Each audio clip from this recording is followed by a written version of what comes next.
Hello and welcome back, and today we are continuing like we have done all this week, looking at DSM 7 and how well it runs on the latest generation of NASs. We've covered a number of different solutions in the last few days, and this is the DS1621 Plus. Now, I will highlight, we're kind of going for a 2 for today. It's a little bit naughty, but today, because we know the DS1821 Plus and the DS1621 Plus have near enough identical internal hardware, I'm trying to do them both together. So even though I am going to be utilising the DS1621 Plus, know that what we're looking at today is pretty much going to be the same for you 1821 users. It's the same CPU, the V1500B quad-core 2.2 GHz AMD processor. It's 4 gig of DDR4 ECC memory. It's got pretty much exactly the same architecture, so when we look at this device, we're fairly confident about DSM 7 in its current version running on both those systems the same. Now, today's video we are using the RC version of DSM 7. That is the release candidate. That is pretty much the last version prior to full release, and I thought now is the best time to test out this software. I didn't want to go for the other betas because, again, any real fluctuations and problems, we could put that down to being an alpha or a beta, but this way I think it is a very good time to sort of jump on this. Now, I'm doing this because a number of you might not want to go for DSM 7 straight away. You're already aware that if you do upgrade to DSM 7, you can't really go back to 6.2. It flashes the firmware on the box and you can revert it back, but it's a hell of a rigmarole and it's really, really tricksy and it's something you not really want to play with. So rather than you upgrading, these videos are hopefully going to help you decide whether you want to go to DSM 7 or carry on with DSM 6.2, which will still be supported. Now, how do we measure DSM 7 on any of these NASs? I'm sure you've watched the other videos, but if you haven't, what we do is we look at how well the graphical user interface goes ahead, logging in, that sort of thing, performance, speed. Then we will be looking at control panel, file station, that sort of thing. Then we'll make our way into multimedia, where we'll be looking at Synology Photos, audio station and video station, and finally we will end on just checking out how well things are running on surveillance station. I think those are some good core applications to sort of work around, and these are the measurements with which we will see how well DSM 7 runs on this NAS. So again, we're using this system here, this 1621 Plus. We've got, I believe, 2 drives inside in a RAID 1 environment. We didn't go for a full population. And in a later video, when we go up to more ramped up stuff, where we look at some of the XS series and definitely NASs that have got a larger support of caching, we're going to be revisiting this subject with regards to some of that higher end cache stuff. But for now, let's have a look at how DSM 7 runs on the Ryzen powered NAS devices. Let's make our way to the screen. Right, so here we are on the desktop of our DS1621 Plus. Already done through the intro there, but let's just remind ourselves we are utilising the AMD Ryzen powered CPU, same CPU found in the DS1821 Plus, the RS1221 Plus, the RS2421 Plus, the RS2821 Plus. What I'm saying is, although this video we are looking at one precise NAS, it's worth highlighting that the architecture we're looking at, everything from the 4 gig of DDR4 ECC memory to the quad-core 2.2 GHz AMD processor, this is going to be the same on a lot of those NASs. And as you can see, we are running DSM 7.0.4. That is the RC version of DSM 7 right there, and again RC just before release, although I will highlight that today's video is not without its turmoil. For those of you that have been following my other videos, you will know that I'm recording this on the 12th of June 2021, Saturday, on a really nice warm rare sunny day in the UK, and I operate in my office on the coast, and right now there are seagulls everywhere outside and there are steel drum bands outside, of all things. What is this, the 90s? Anyway, so controlling sound in this room has been a bit tricksy, particularly when I'm surrounded by different NASs, as you can see there on screen, for all of the videos. So do bear that in mind. Generally, DSM 7, although it does support some insanely low-level NASs, it has to be said, that I've talked about in other videos, it says that it recommends that you have at least 1 gig of memory, and of course, as highlighted in every single video, it is not downgradable. So the whole reason for this video and the other videos is so that you have some understanding of how DSM 7 is going to run on your system without you doing it. Because if you install it and you find that it's not running well, you're not going to be able to downgrade, or at least you can't downgrade very easily at all. So that's enough of the intro. There is our NAS. We've got some resource utilization there. It's worth highlighting. I have attached a couple of surveillance cameras. So that is generally all of the memory and network utilization there. I've already touched on all of the different files and apps and thumbnails and stuff. So what I'm going to do is just quickly come out of that, and let's just real quickly see how quickly the system lets us log in. So we're going to log out. We are accessing the NAS over the local area network. This isn't a NAS or accessing remotely. Let's go in with our password, 321. Let's see how quickly it logs us in, and boom, we are in. I love how quickly DSM 7 logs in. Regardless of it being an RC, an alpha, a beta, one of the things that's always existed is the speed with which you can log in. Obviously, in our earlier test when we were running some, some ARM or ARM-based stuff, yes, you in the comments, you're hearing me, then that means that the responsiveness of DSM does change. But on a system like this, I think we can all agree that it should do very well. This is a decent enough architecture where I think DSM 7 should be borderline faultless at this degree. I should also highlight that I'm only going to be concentrating on first-party software, and the first-party software has to be in its relative default state, and that will make a lot more sense throughout the video. But let's go into the control panel first, and indeed, let's bring up the resource monitor while we're doing this as well, so we can have some idea about what's running and what processes are running there in the background. You can see there's surveillance station in the background as well. If we go into the processes tab, we can see which applications the Synology has put into sleep. Some of those are going to be waking up real quick. So we'll leave that there back on the performance tab so we can see all of that. And again, flicking through the options, lovely and responsive, everything we've seen before and more. Flicking through this real-time information, it's almost like you're accessing a direct interface. You've got that all there. You can flick between. There's all our information.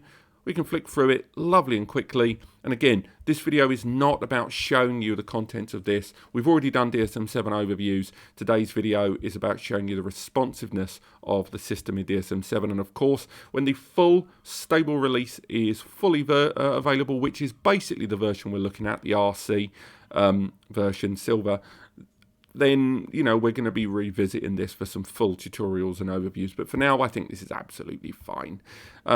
If we go into File Station, we can have a little look about flicking through files and features and more. Let's go ahead and perhaps play a movie. So let's go ahead with Little Shop as always. We can play that file. Will it play it in the window? Of course, it won't. We have to right-click it for the preview mode, I believe. We can go ahead and click play. And we can open it up and it will use Video Station to play the file for us there. And again, we will go into File Station in a little while, but again, it all opens up quite neatly there. And again, we have got lots of stuff about the controller playback quality. Remember, if you come in via this method, you do see the odd little hiccup here. I think that's something just to keep an eye on there. But if we come out of it there and exit the movie, and we'll go in via the front entrance of Video Station, we'll see if that quality little pop-up there on the bottoms is the same. So again, flicking through, we've got the stuff. We can go into maybe the photos. Let's have a look about looking at a photo natively in the File Station application. Let's go for miscellaneous food. Random photo there from 2013 of a frothy coffee. Of course it is. Of course it is. And again, flick through all those different tabs there. Again, mash volcano. If you've ever had kids, I recommend this heartily. Make a mash volcano. Pour in the beans. Load the top. You've got yourself a dinosaur meal. And please, if you do this for your kids, please tell me, because honestly, I've babysat kids a few times. It always blows their mind. But let's stay on topic for Lord's sake. Now, let's go into Synology Photos. Now, in Synology Photos, as you can see there, we've got all that information. We've already done the indexing.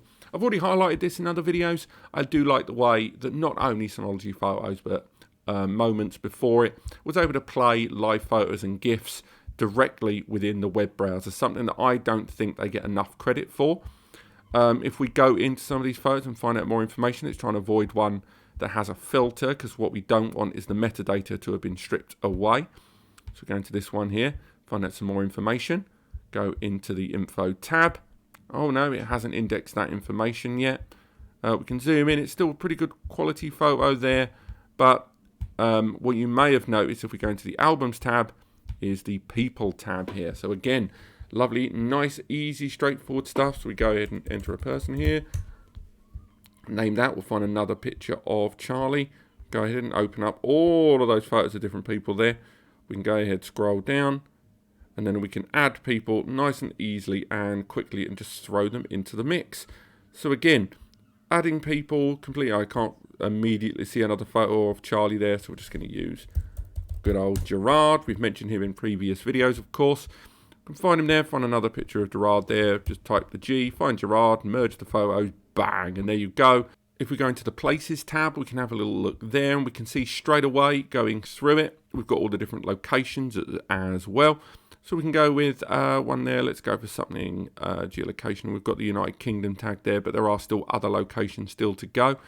Go for Clapham Junction, good old pub grub there. Look at the state of that. That is amazing.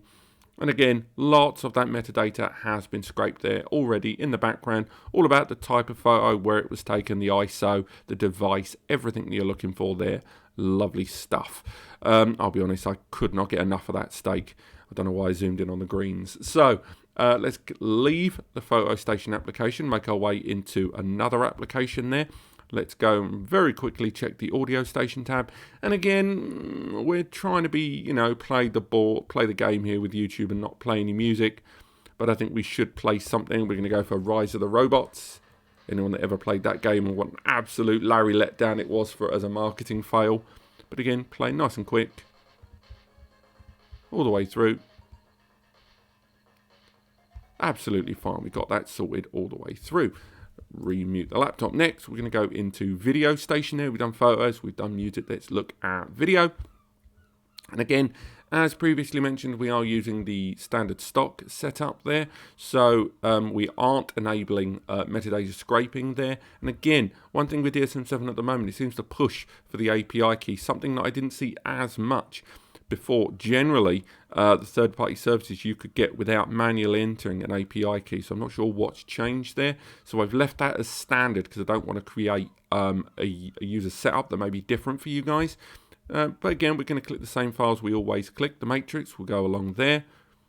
Let that fast forward and go into the options there, and you can see a lot of those little slight changes there that we saw early doors about when accessing the video via the file management. But again, we can skip through nice and easily all the way through, flick back and forth, and while it's doing that, we can change that quality to low just to make sure that we've got transcoding there taken care of.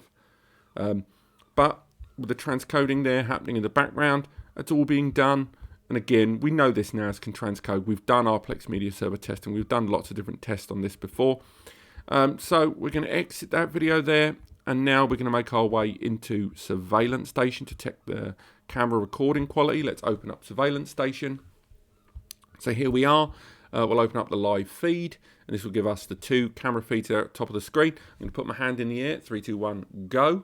1, 2, and there we go. Shy of 2 seconds. That's pretty good for the responsiveness there on camera. Forgive these random bits of foam. I'm just trying to divide the noise between this and some of the NASs slightly off camera. But again, we've got those camera feeds recording right now. We've got our standard pan tilt zoom control there. If we minimize that window, we can also at the same time access the timeline. And the timeline, there's not been a huge amount of recording here. You can see with the lighting rigs there on screen, when we recorded the intro for this and a few of the other videos, I rabbited there on camera, having those set up with the lights there in the background. And what we're going to do is just leave that there. We're going to leave at the same time as the system having that those recorded footage there in the background. We're going to let that there. It's going to index and find the clip. Let that do its thing. We'll do that. Let that play. And then while it does that, and with the recording feeds there at the top right of the screen, in Video Station, we're going to go ahead and play that media file. In Synology Photos, we're going to go ahead and go back to the main directory that's got some of those stuff, but we're going to get some of the visual stuff there on screen. So we've got a video playing there. We've got the previously archived recorded footage there at the bottom of the screen. We're going to ramp that up as well. Let's speed that up to 64 times speed. While it's doing that, we're also going to go ahead and commit from an external drive. No, we're not. We're going to go into the video settings. We're going to copy those Plex files and copy those Plex files into a new directory. And while it does that, we're going to go ahead and play a music file. Any old random music file will do, whatever the first file it plays. So we're just going to play that there. That's no good. That's a 28-second file.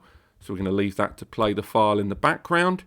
We've done that there. We've got a copy action happening there in real time. We've got the surveillance old feed going through fast forward. I'm going to put my hand in the air once again. Are we going to see the feed? There we go. We've got the feed. We're running a matrix thing there. And why not? Let's play a video here in the window as well. A bunch of people on a party bus who have drunk way too much. And there we go. We're going to leave that in the background. But I think we are going to see a little bit of struggle there to play back that file. Leave that to play that. And it's trying to use all of those assets right now. And there we go. We can see the system. It's definitely utilizing the majority of the volume. So there's every possibility that it's the volume that was presenting a bottleneck at one point. But still, nonetheless, we're playing our audio file there. It is playing there in the background. We're copying our file as well there, with a lot of that transfer happening there in the background. In surveillance, we can see that it's finished that whole recording. So let's go ahead and start it again to do its recordings there. And show the live feed as well. We've got the matrix running, and of course this is where we have seen a little bit of a fail there, it playing that, and presumably that's because the video playback assets are now being utilized by this, which is playing an original. So well, let's go ahead and transcode it as well. Let's go nuts. Let's really push this to the brink. Overall, I've got to say DSM 7 running on this NAS is still running pretty good. We are of course taxing a system in a way that shouldn't really be utilized. But still, nonetheless, DSM 7 has still provided the performance and functionality that I would expect right now, running all of these services via a single gigabit LAN connection. And we're transcoding a file on the fly while simultaneously doing all these bits. It's been a bit of a letdown on how Photos was able to combat it, but again, all of the resources we're using are being occupied. The app still is running. We're still able to carry on doing our jobs and still doing our tagging and more. So again, it's more of a resource management thing there for us on the user side more than the system. Let's go ahead and get a good old picture, a little Ron there. But everything is doing what it's supposed to do. And overall, I've got to say DSM 7 running on these Ryzen-based systems is performing on this RC version just as well as I'd like it to be. But it's still early doors, and I'm going to be interested to see now DSM 7 is pretty much on a rival pattern now, what we're going to see from this system in the future. I should have highlighted as well that we have been using an SHR on this system with a couple of drives. So again, we didn't fully populate, but that wouldn't have made a vast amount of difference. So we've not been using SSD caching either, and we have been using Synology's own hard drives. So thank you so much for watching. If you have enjoyed this video, click like. If you want to learn more, click subscribe. We'll be doing a second phase of this testing. And in our next video, we will be taking advantage of Active Insight. That video is going to take an extra few days to sort out. And this is where we're going to be overseeing all of these NAS systems simultaneously in an effort to see just how good Active Insight is, in conjunction, of course, with C2 and Hybrid Share as well. So do stay tuned for that. But otherwise, thank you so much for watching, and I will see you next time.